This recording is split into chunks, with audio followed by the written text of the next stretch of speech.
ቺያ ሲድን በየቀኑ በመጠቀም እነዚህን የጤና በረከቶች ያገኛሉ። አንደኛ፣ ጥሩ የኦሜጋ 3 ምንጭ ስለሆኑ የማስታወስ አቅምን ይጨምራል።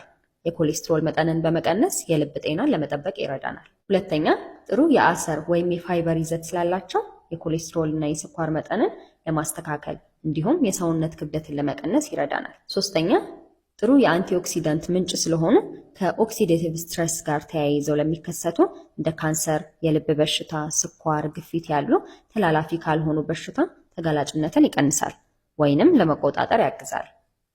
አራተኛ፣ ጥሩ የማግኒዥየም እና የፖታሺየም ምንጭ ስለሆነ የደም ግፊትን ለመቆጣጠር ያግዛል።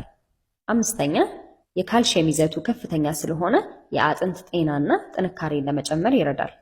አጠቃቀምና መጠንን በተመለከተ በየቀኑ ከ1 እስከ 2 የሻይ ማንኪያ ቺያ ሲድን በውሃ ነክሮ በማቆየት ከምግብ በፊት መጠቀም ይመከራል። ይህንን ማድረግ የማንችልበት ሁኔታ ካለ ቺያ ሲድን በመፍጨት ከሌሎች ምግቦች ወይንም መጠጦች ጋር በማዋሃድ መጠቀም ይቻላል። እንደነዚህ ያሉ ጠቃሚ የጤና መረጃዎች እንዲደርሱ ፎሎ ማድረጉ እንዳይረሱ።